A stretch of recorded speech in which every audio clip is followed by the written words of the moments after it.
Isaías 66, versículo 1 ao 4, diz assim: Assim diz o Senhor, o céu é o meu trono, e a terra o escabelo dos meus pés. Que casa me edificareis vós?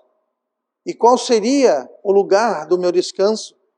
Porque a minha mão fez todas estas coisas, e assim todas elas foram feitas, diz o Senhor.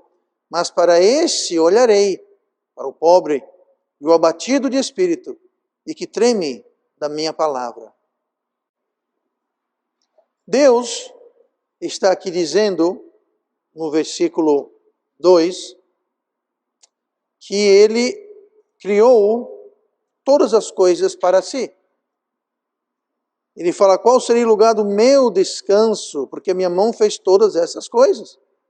Eu fiz tudo, a terra é o meu trono, aliás, o céu é o meu trono e a terra é os cabelos dos meus pés. Os cabelos dos pés é onde você encosta o pé, uma espécie de uma cadeirinha para os pés. Para não ficar o pé no chão, você levanta o pé um pouquinho. E ele fala, o céu, a terra, toda a terra é apenas um lugar para descansar meus pés. E eu fiz essas coisas, então o que vocês podem fazer para mim? E Deus, então, está deixando aqui bem claro que Ele não precisa de nada. Ele é perfeitamente, completamente, integralmente Deus, com ou sem eu e você. Deus é Deus. Ele está totalmente satisfeito na sua existência, completo na sua personalidade. Ele não precisa de nós. Ele não necessita de nós. E muitas vezes esquecemos que somos nós que precisamos de Deus.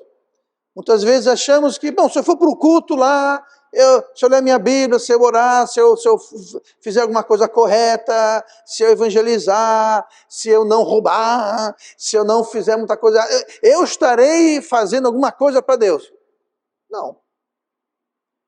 Se a gente vem para o culto ou não, Deus é Deus. Se a gente lê a Bíblia ou não, Deus é Deus. Não há nada que nós possamos fazer ou deixar de fazer que vá afetar Deus em nada. Deus é perfeito e completo do jeito que Ele é.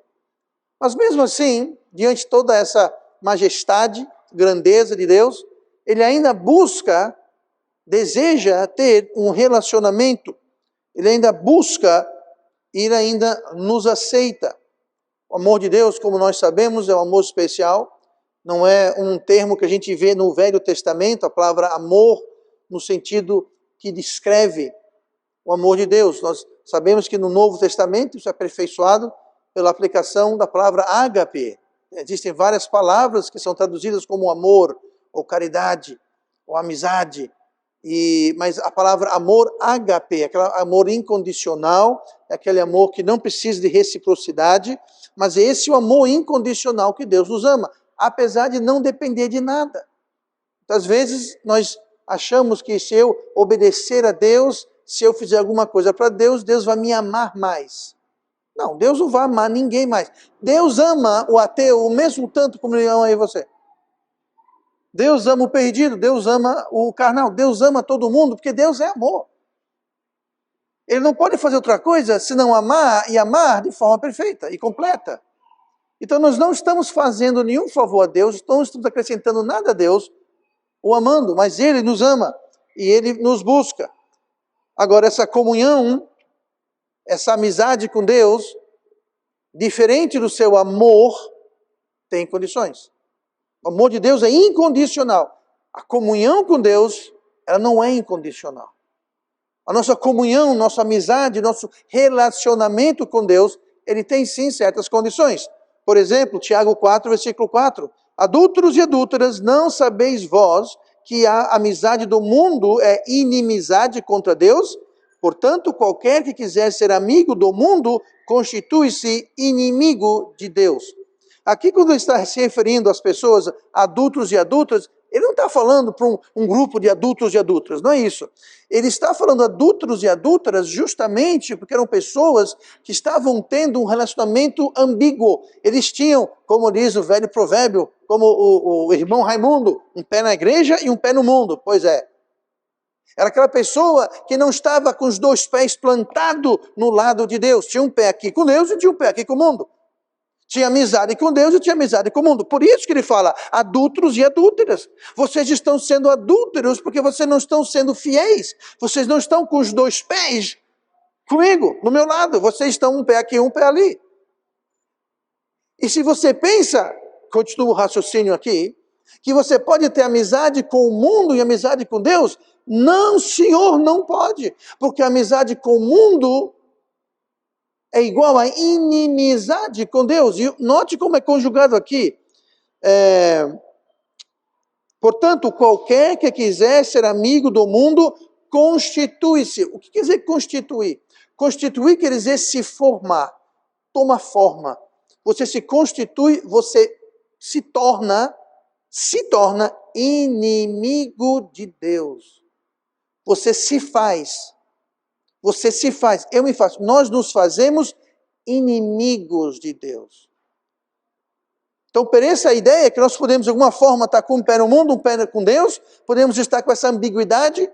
De manhã eu estou com Deus, de tarde eu estou com o mundo, durante a semana eu estou com o mundo, final de semana eu estou com Deus, de dia de culto eu estou aqui. Não existe isso. Se quisermos ter amizade com o mundo, nós estamos nos fazendo, nos constituindo inimigos de Deus. Eu não sei quanto a você, mas o relacionamento que eu quero com Deus não é de inimigo, eu quero um relacionamento de amigo. Amizade, não inimizade. Então veja como a comunhão, ela não é incondicional, a comunhão, ela é condicional. Existem condições, existem parâmetros, existem requerimentos. João 15, 14. Vós sereis meus amigos se fizerdes o que eu vos mando. Ah, mas eu não quero fazer o que você manda. Tudo bem, não precisa. Mas você não está sendo meu amigo. Para ser meu amigo de Jesus, existem certas condições. Uma delas é obedecer a minha palavra. O crente que não quer obedecer a palavra de Deus, se ele é crente, se ele nasceu de novo, se ele entendeu o evangelho, aceitou o evangelho, foi salvo, nasceu de novo, ele é salvo. Ele recebeu o amor de Deus. Não é pelas obras, é pela graça. Mas ele não está sendo amigo de Deus. Salvação, amor é incondicional. Comunhão, amizade, relacionamento é condicional, como nós vimos aqui. João 14, 23. Jesus respondeu e disse-lhe, se alguém me ama, guardará a minha palavra, e meu Pai o amará, e viremos para ele, e faremos nele morada. Quer ter um relacionamento íntimo com Cristo e com Deus Pai? Então note que precisamos guardar as palavras. Se guardar não é botar no bolso, esconder, botar na gaveta. Guardar é você obedecer, você manter. Ah, pastor, mas eu pensei que o Espírito Santo fazia morada em nós quando a gente era salvo, e a salvação é pela graça. É verdade. Agora o texto fala que Cristo e o Pai farão morada. Não está falando do Espírito Santo. Se você é salvo, o Espírito Santo já faz morada em você. Aqui não está falando do Espírito Santo. Aqui está falando um nível especial, um nível a mais de comunhão. Quando você é salvo, o Espírito Santo faz morada. Aqui está falando que quando a gente guarda as palavras, Cristo e Deus Pai fazem morada também. É um grau maior de comunhão. Você tem toda a Trindade morando em você. O Espírito Santo é para todo crente. Para ser crente não custa nada, é só crer e receber. Aí você tem a morada, a habitação do Espírito Santo. Mas aqui Jesus falou, se alguém me ama, guardará a minha palavra, e meu Pai o amará, e viremos para ele, e faremos nele morada. Quem está falando aqui? Jesus. Ele quem? Ele e o Pai. E o Espírito Santo? Ele, se você é salvo, ele já está lá. Aqui está falando se nós amamos. Ninguém é salvo porque amou ninguém. Ninguém é salvo porque amou Cristo. Ninguém é salvo porque amou Deus. Nós somos salvos porque Ele nos amou primeiro. E quando somos salvos, nós podemos então, pela primeira vez, depois de salvos e regenerados, nós podemos agora amá-lo de volta. Podemos amá-lo corretamente, amá-lo de forma correta. E quando nós o amamos de volta, além do Espírito Santo, nós teremos Cristo e Deus Pai fazendo morada conosco. Mas tem um custo. É o quê? É amá-lo e guardar a sua palavra. Salvação, amor de Deus, é de graça. Deus amou o mundo de tal maneira. Quem Ele amou? O mundo. Todo mundo. Então, grande coisa, eu não quero que você me entenda o que eu vou dizer. Grande coisa é ser amada por Deus.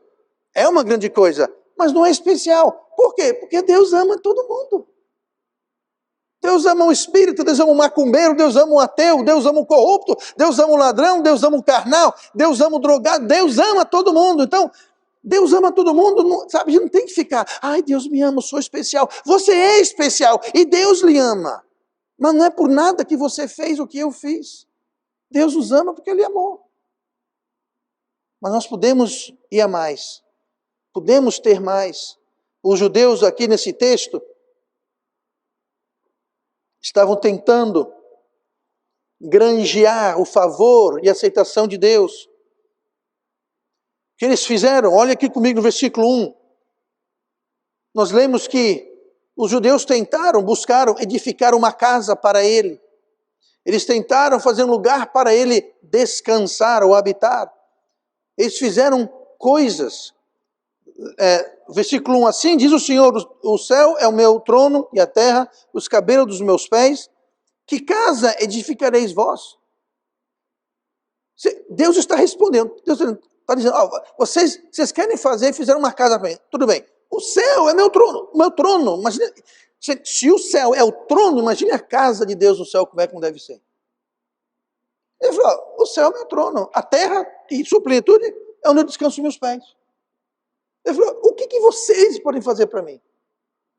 O que nós podemos fazer para agradar e impressionar Deus? Para Deus fazer, uau!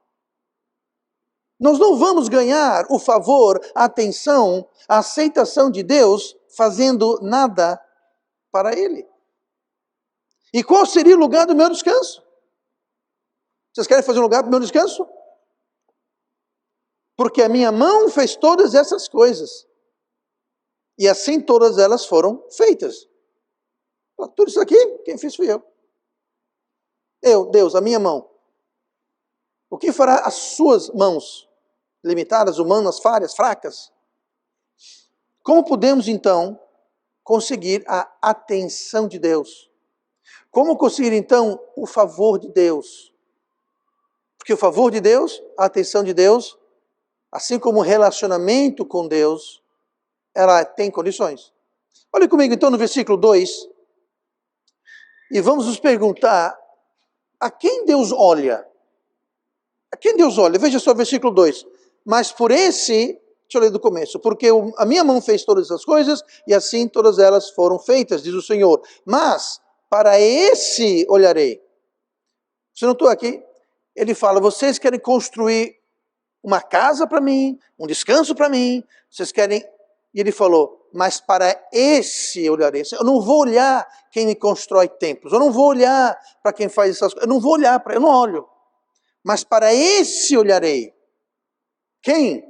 Para o pobre e abatido de espírito, e que treme da minha palavra. Quer ter a atenção de Deus? Essa é a condição. Note que não é ser pobre, é ser pobre de espírito. Pobre e abatido de espírito. Que treme a sua palavra. O que quer dizer isso? Alguém que honra, teme e treme, respeita, leva a sério a palavra de Deus. Não é leviano com a palavra de Deus. Não ignora a palavra de Deus. Não desvaloriza a palavra de Deus. A esse, diz o texto, olharei. A palavra olharei é a palavra hebraica nabat. Essa palavra quer dizer atentar, cuidar, abençoar, ter favor para com. Não quer dizer olhar no sentido de olhar, como você olha o relógio, você olha um quadro, você olha... Não é olhar. É um olhar no intuito de cuidar, de atentar, de abençoar. É você observar e você estar atento para as necessidades e os cuidados. A esse, Deus vai olhar. Quem são, ou quem é o esse que Deus olha? Nós vimos aqui o pobre Essa palavra pobre é a palavra ani. A palavra ani significa pobre, humilde, afligido. Não quer dizer necessariamente pobre financeiramente. Pode ser também, mas no hebraico ela não se limita a isso. Eu vou dar um exemplo. No Salmo 10, versículo 12, diz assim: levanta-te, ó Senhor, ó Deus, levanta a tua mão, não te esqueças dos humildes. Essa palavra humildes é a palavra ani, a mesma que é usada para pobres. Aqui são os humildes. Não quer dizer necessariamente pobre financeiramente, materialmente. Provérbios 3:34. Certamente ele escarnecerá dos escarnecedores, mas dará graça aos mansos. Essa palavra mansos é a palavra ani, que é traduzida como pobre. Então ela quer dizer o quê? Humildes, mansos. A quem ele olhará, a quem ele abençoará, a quem ele ensinará, são os mansos, os humildes, os contritos. Mateus 5, versículo 5. Jesus falou: bem-aventurados os mansos. A palavra ani quer dizer mansos. Ele fala: bem-aventurados os mansos, porque eles herdarão a terra. Pode ser os pobres? Pode, mas não necessariamente. Aqui no Novo Testamento, a palavra mansos é usada justamente aqueles que são mansos, como Cristo era manso. Mateus 11:29, tomai sobre vós o meu jugo e aprendei de mim, que sou o quê? Manso e humilde de coração, e encontrareis descanso para as vossas almas. Então, quando fala lá, eu olharei para o pobre, ele está falando para o manso, para o humilde, e completa: o abatido de espírito. É aquele que está contrito e abatido, aquele que não é orgulhoso, independente, aquele que peita e encara e se revolta contra Deus. Não, ele é pobre, que ele é manso, ele é humilde, como Cristo era manso e humilde. 1 Pedro 3, versículo 4. Mas o homem encoberto no coração, no incorruptível traje de um espírito manso e quieto, que é precioso diante de Deus. Aqui Pedro está falando sobre o novo homem que habita em nós, que deve ser o novo homem que é o quê? Manso, humilde. Não existe espaço para orgulho, soberba, rebeldia no espírito do homem nascido de novo. Isso pertence à velha natureza, ao homem carnal, ao homem perdido, ao mundo. A quem Deus olha? Aquele que está manso, humilde, aquele que está abatido de espírito. No versículo 2 de Isaías 66 fala: para esse olharei, para o pobre e abatido de espírito. Pobre de espírito não é alguém que se acha, que sabe mais do que todo mundo, sabe mais do que Deus, sabe mais do que a Bíblia, vai fazer as coisas do jeito dele, à vontade dele, aos gostos dele, vai manipular, maquinar, vai... Isso não é ser pobre e abatido de espírito. Muito pelo contrário. Deus sempre atenta, Deus sempre cuida, abençoa. Tem o seu favor ao pobre de espírito, ao abatido e àquele que teme. Para o pobre, a esse olharei, para o pobre de espírito e o que treme da minha palavra. Quando ouve a palavra de Deus, quando Deus fala, ele ouve, ele teme, ele treme. Por quê? Porque é Deus falando. Mateus 5, versículo 3. Bem-aventurado os pobres de espírito. Jesus aqui está falando sobre a mesma coisa que Isaías falou lá no Velho Testamento. Bem-aventurados os pobres de espírito, porque deles é o reino dos céus. Bem-aventurados os que choram, porque eles serão consolados. Isso é ser pobre e abatido de espírito e que treme a palavra de Deus. Mateus 11:28. Vinde a mim todos vós que estáis o quê? Cansados e oprimidos. O seu pecado lhe oprime? Você se sente oprimido pela sua pecaminosidade? Aqui não está falando oprimido. Porque na escola tem um bullying que fica me oprimindo. Porque meu vizinho, pastor, ele não dá sossego. Sabe o quê? É porque o governo está me oprimindo. Não é essa opressão.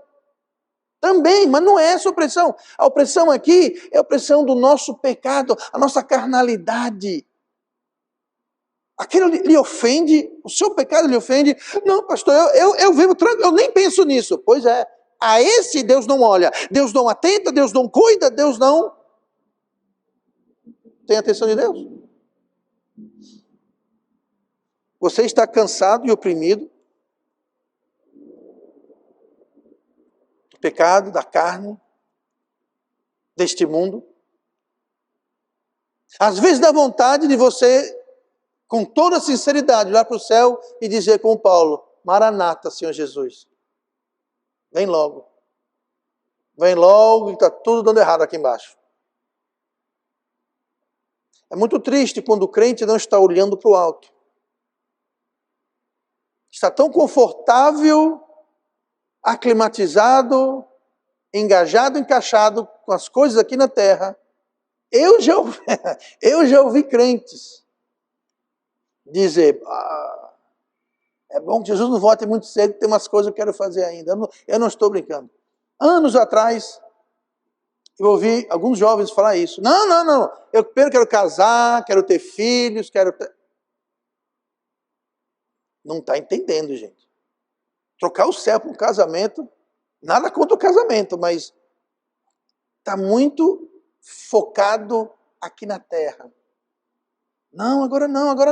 Eu vou ter uma promoção. Não, agora não. Eu passei no concurso. Não, agora não. Eu entrei na faculdade. Agora não. Agora não o quê, gente? Alguém que diz agora não, Jesus. Alguém que não diz Maranata, Senhor Jesus. É alguém que não está muito afligido ou oprimido pelo seu pecado, por este mundo, pela carne. A esse Deus não atenta. A quem Deus olha o pobre abatido do espírito e o que treme nas suas palavras. Agora, aqui no texto, nós vamos ler agora do versículo, nós lemos do versículo 1 ao 4. Vamos voltar um pouquinho no texto para o versículo 5. Porque Deus aqui fala sobre dois tipos de pessoa. Primeiro, ele tá falando aquele que ele olha, aquele que ele aceita, aquele que ele atenta, aquele que ele respeita, aquele que ele cuida. Mas ele tem uma outra categoria, que não é aos que ele olha ou aceita, mas o que ele rejeita. E começa no versículo 5. Quem mata um boi é como o que tira a vida de um homem. Quem sacrifica um cordeiro é como o que degola um cão. Quem oferece uma oblação é como o que oferece sangue de porco. Quem queima incenso em memorial é como que bendiz a um ídolo. Também esses escolhem os seus próprios caminhos e a sua alma se deleita nas suas abominações. Esse é a segunda categoria de pessoas. Aqueles que Deus não aceita, não olha, não cuida, não respeita. Os judeus, eles estavam se achando muito santos,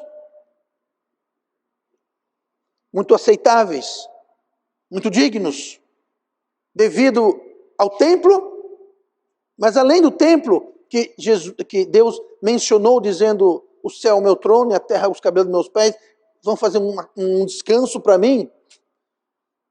Agora Deus começa a falar sobre outro aspecto que dava um certo orgulho aos judeus. E temos que ter cuidado para que esse princípio não se aplique a nós. Os judeus também se achavam muito bons devido aos sacrifícios, os ritos cerimoniais da lei. E ao mesmo tempo que eles eram fiéis a esses ritos e cerimônias e festivais na lei, eles não tinham fé, eles não tinham arrependimento, ou seja, era apenas algo externo, algo formal e algo ritualístico. E eles se orgulhavam daquilo e achavam que porque faziam aquilo, Deus estava lá no céu impressionado com eles. Deus estava impressionado. Deus detesta tais coisas. Esse orgulho, esse sentimento de merecimento, de falsa dignidade. E Deus odeia essas coisas tanto quanto os sacrifícios dos pagãos. Deus odeia um sacrifício feito meramente por formalidade, meramente por conformidade, mas que está vazio e é oco. Jesus chamou isso de sepulcro caiado. O que é um sepulcro caiado? Sepulcro é o seguinte: hoje nós temos caixões. Naquela época eles não tinham caixões, muitas vezes eles usavam um pote, um vaso, onde eram colocados os ossos. Você colocava o corpo numa caverna, num túmulo, às vezes uma caverna, era um buraco na rocha, você selava aquilo, anos mais tarde você ia lá, o corpo havia decomposto, você pegava os ossos, colocava numa urna, num pote, num vaso, e você tampava. E ele falou, sepulcro caiado era o quê? Era um sepulcro que por fora caiado, pintado, decorado, bonitinho por fora, mas dentro estava cheio de quê? Jesus falou de corrupção e morte. Pois é. Jesus estava falando sobre sepulcros caiados no Novo Testamento, e aqui Isaías está falando sobre o mesmo sepulcro caiado no Velho Testamento, quando eles achavam que nós temos o templo, nós temos os sacrifícios, nós temos os cerimoniais, nós temos os festivais, nós somos demais. Estão simplesmente pintando externamente o que internamente está cheio de corrupção e morte. Aqui faz alusão nós lemos aqui o que mata um boi é como que tira a vida de um homem. O que quer dizer isso, pastor?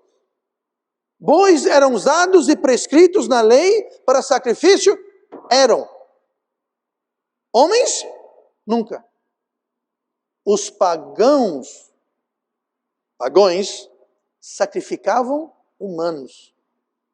Homens, mulheres, crianças eram oferecidas em sacrifício aos deuses pagãos. E aqui Deus fala, quem mata um boi é como aquele que tira a vida de um homem. Ou seja, é tão abominável para mim, como esses povos ao redor de vocês fazem sacrifício humano, é abominável para mim, assim como vocês, quando sacrificam um boi de forma ritualística, vazia, sem fé, sem arrependimento. Ali continua. Quem sacrifica um cordeiro é como que degola um cão. O cordeiro era prescrito e aceito na lei, era. E o cão? O cão não. O cão era um animal imundo, não era aceito como sacrifício. Mas os povos pagãos ofereciam todo tipo de animal, inclusive cães. E Deus fala, quando vocês oferecem um cordeiro ou um boi de forma externa, ritualística, vazia, sem arrependimento, sem fé, para mim é como se fosse uma oferta de um cachorro que eu abomino. Vocês oferecem um boi, eu abomino como se fosse um homem que vocês estão oferecendo. Quem oferece uma oblação é como que oferece sangue de porco. Mesma coisa, o porco não era um animal limpo ou aceito. Mas os povos pagãos sacrificavam porcos. E Deus diz, quando você faz um sacrifício de oblação, o que é isso? Um sacrifício de oblação é um sacrifício que não incluía sangue. Era um sacrifício de alimento, tá? Era feito no templo. Mas quando vocês fazem tal sacrifício que é aceito, que é prescrito na lei, de forma externa, vazia, ritualística, para mim é como se fosse o sangue de um porco. Quem queima incenso em memorial, que era prescrito na lei, era um incenso específico, detalhadamente produzido, sua composição detalhada na lei de Moisés, esse incenso. E ninguém mais deveria usar tal incenso com tal fórmula. Então o incenso era aceitável, mas aquele que queima incenso em memorial é como que, bem diz, um ídolo. Quando você queima o incenso, correto, mas com o coração vazio, sem fé, sem arrependimento, para mim é como você queimar o incenso a um ídolo, que é uma abominação. Assim como é o porco, assim como é o cão, assim como é a sacrificar humanos. Deus acha essa formalidade externa uma abominação, e a este ele não olha, ele não cuida, ele não tem respeito, ele não atenta. Deus odiava e rejeitava a falta de fé, a falta de arrependimento, de contrição, falta de de um coração e um espírito contrito. Lembra quem aceita? Quem é pobre e contrito de quê? De espírito. E o que treme a sua palavra. Estes judeus tinham templo, tinham sacrifícios, mas não tinham um coração, um espírito abatido, e eles não tremiam a palavra de Deus. Faziam o que queriam. E achavam que porque tinha o sacrifício e o templo e blá, blá, blá, blá, blá, que estava tudo bem. Era só ir lá, faz um sacrifício. Só ir lá, constrói um altar, faz um templo. Vai para o culto, lê a Bíblia, dá uma oferta, está tudo bem. Deus vê o coração. Deus está interessado e Deus olha para quem está abatido, quem está pobre de espírito e que treme a palavra de Deus. O resto é detalhe que Deus não está interessado e abomina quando é feito de forma externa. É uma mistura de maldade e hipocrisia, que exerciam grande rigidez, grande rigor externo em religião, com a total ausência de contrição e fé verdadeira. Ezequiel 23, 39. Porquanto, havendo sacrificado seus filhos aos seus ídolos, vinham ao meu santuário no mesmo dia para o profanarem, e eis que assim fizeram no meio da minha casa. Aqui eram judeus que sacrificavam os seus filhos e depois iam para a casa de Deus. E Deus fala, quando tais pessoas entram aqui, eles profanam minha casa. Me diga como isso é diferente de um crente, supostamente um crente, que defende aborto. Sacrificavam os seus filhos. Diga uma coisa, o que é um aborto? É um sacrifício por comodidade e praticidade. Ah, mas agora eu não quero, então eu vou matar. Ninguém fala isso, mas é o que está acontecendo. O que dizer de um crente que pratica, ou ainda tão pior, um crente que apoia aqueles que apoiam aborto, sacrifício de crianças? Mas então isso é política. Isso não é política, isso é Bíblia. Se você apoia através de um voto, através de o que seja, alguém, um partido, movimento, o que seja, que apoia o aborto, gente, você está participando do sacrifício de crianças. Aborto é um sacrifício de crianças. E pastor, mas não nasceu. Pois é, existem estados dos Estados Unidos onde é legal uma mãe decidir matar o seu filho nascido saudável. Eu não lembro se é 24 horas ou 72 horas, após ele nascer, perfeito, saudável, mudei de ideia, quero não, pode matar. E não é crime. E tem lá enfermeiras e médicos, que são açougueiros, que vão lá e exterminam a criança. Chama-se aborto pós-parto. Não, pastor, mas aborto são só um conjunto de células. Vai nessa. Vai nesse pensamento. Que no Canadá já existem clínicas para assistir o suicídio de adolescentes que estão deprimidos. Gente, depressão faz parte da adolescência. Como assim, pastor? É uma época de transição, você está entre uma coisa e outra, você não é mais criança, você não é adulto. Claro que vai ter um grau de depressão. Eu não estou menosprezando, dizendo que não existe, mas é um tempo de conturbação. E a criança não sabe. Isso sem autorização dos pais. Uma criança deprimida com 12, 13, 14, 15, 16 anos pode marcar uma consulta para uma clínica de eutanásia e ser morto, assistido por um médico, pago de graça pelo governo. Me diga uma coisa. Isso já existe no Canadá. Isso já existe em alguns países da Europa. Já existe. Cadê o povo de Deus desses lugares?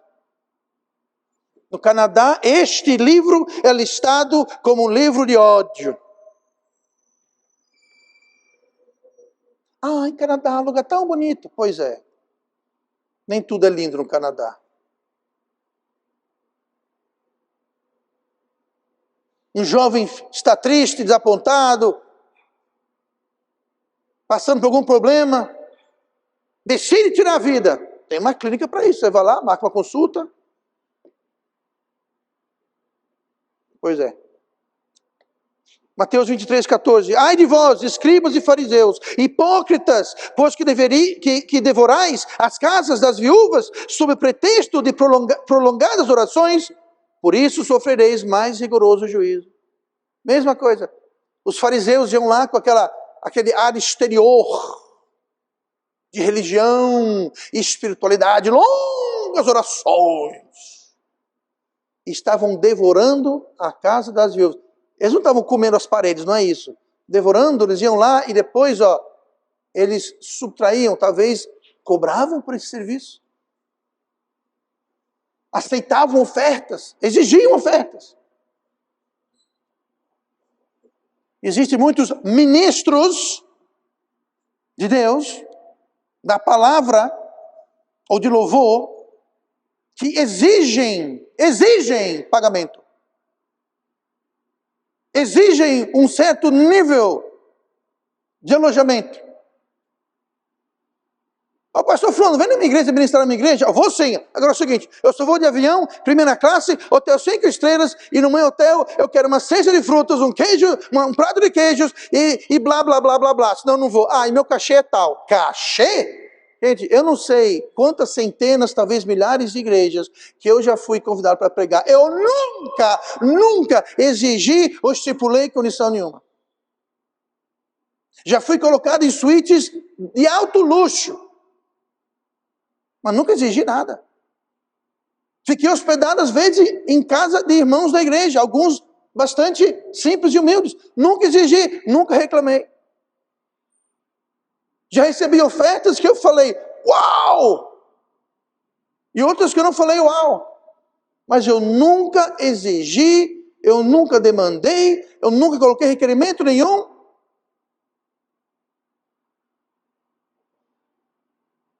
Esses fariseus não, eles devoravam a casa das viúvas. Eles iam lá para acrescentar. Provérbios 15, 8. O sacrifício dos ímpios é abominável ao Senhor, mas a oração dos retos é o seu contentamento. Se nós estamos sendo ímpios em nosso coração, em nosso pensamento, qualquer sacrifício que nós façamos é abominável. Era exatamente o que estava acontecendo em Isaías 66. Algumas pessoas do povo judeu, temos o templo, temos os festivais, os rituais, eu sacrifiquei um boi, eu sacrifiquei um cordeiro, estamos queimando incenso, estamos fazendo oferta aqui de oblação de alimentos, a gente está tudo bem. Pois é, mas o seu coração, o seu espírito não estava abatido, contrito ou pobre, pelo contrário, vocês estavam cheios de si. Vocês não estavam tremendo com a palavra de Deus. Não havia contrição, arrependimento, nada. Vocês achavam que vocês estavam abafando. Essas pessoas, nós lemos no texto, também estes escolhem seus próprios caminhos.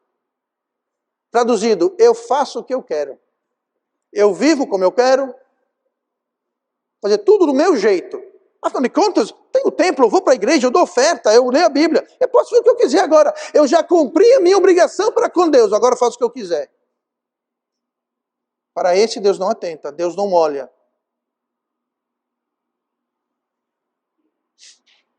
Escolheram mal, porque não escolheram os caminhos de Deus.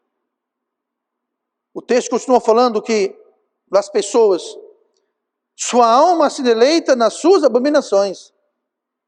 A alma de tais pessoas pratica abominação e eles se deleitam, se alegram, se deliciam, se lambuzam. Não tem contrição, arrependimento, nada. Eles talvez nem se dão conta de tão calejados, bitolados e atolados que estão no pecado, que já nem sente mais o peso do pecado na consciência.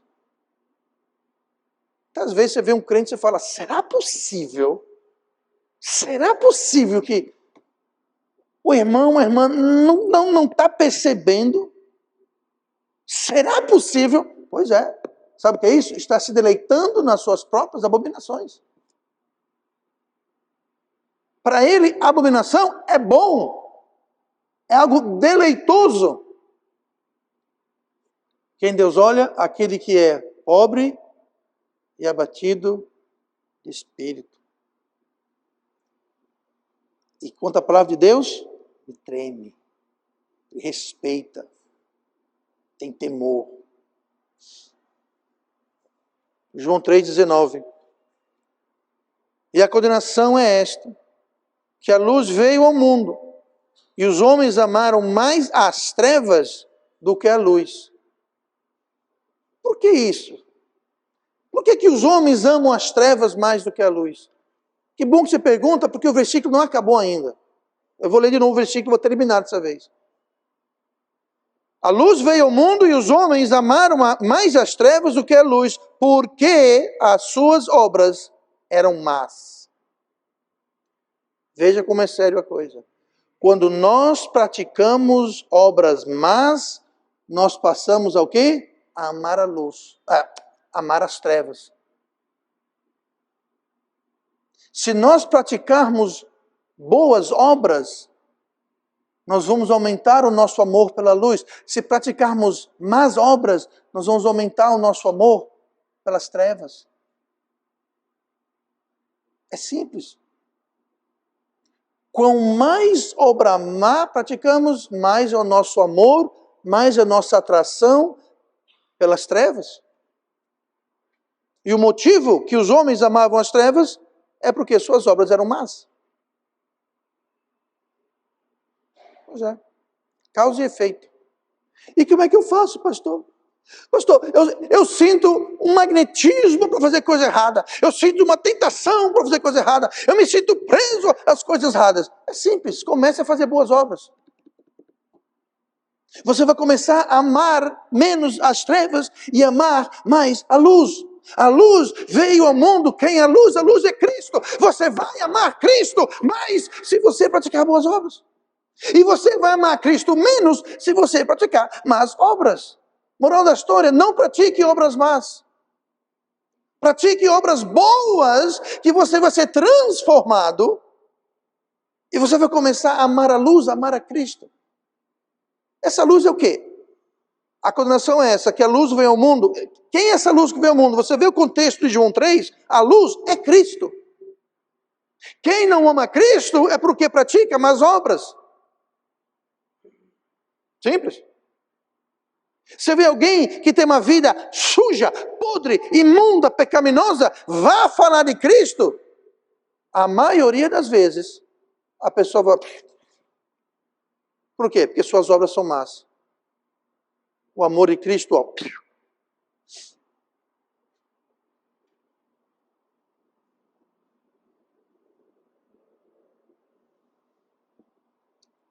Tais pessoas têm um ar de religiosidade.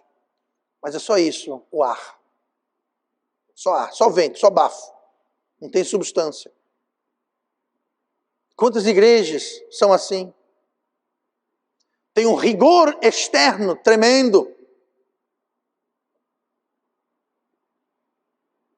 Muito rigorosos. Mas é só por fora. Existe uma certa denominação muito rigorosa. Se orgulham disso. Algum tempo já atrás, essa mesma rigorosa denominação decidiu, por voto das suas diretorias, que o pastor pode divorciar, recasar e permanecer pastor. Mas a Bíblia não fala que isso não pode? Fala. Mas são rigorosos. Muito rigorosos. Rígidos, muito rigor. Não pode. Mas aí votaram contra a palavra de Deus. Irmão, isso é errado. Mas em compensação, nós somos rigorosos. Nós temos o templo, temos sacrifícios, temos... É igual o que está acontecendo em Isaías 66. Eles tinham um ar, rigor externo, mas por dentro não tinha fé, não tinha contrição, não ligavam para a palavra de Deus. O que acontece, infelizmente, em muitas igrejas hoje em dia. Agradar a Deus não é fazer isso ou aquilo, ou deixar de fazer isso, deixar de fazer aquilo. Se trata de uma condição de espírito. E quando você tem um coração, um espírito abatido, quando você treme na palavra de Deus, não se preocupe que você vai deixar de fazer o que não deve, e você vai começar a fazer o que deve. Mas não é o contrário, é querer colocar a carroça na frente dos bois. Não. Primeiro vem o espírito, o coração abatido, pobre, quebrantado. Primeiro vem o tremer, a palavra de Deus. Aí depois o resto se encaixa. Os judeus, não. Vamos ter nossos rituais, nossas cerimônias, nossos sacrifícios, e o resto a gente vê como é que faz depois. Terminando, as consequências. Versículo 4. Também eu escolherei as suas calamidades. Farei vir sobre eles os seus temores. Porquanto clamei e ninguém respondeu.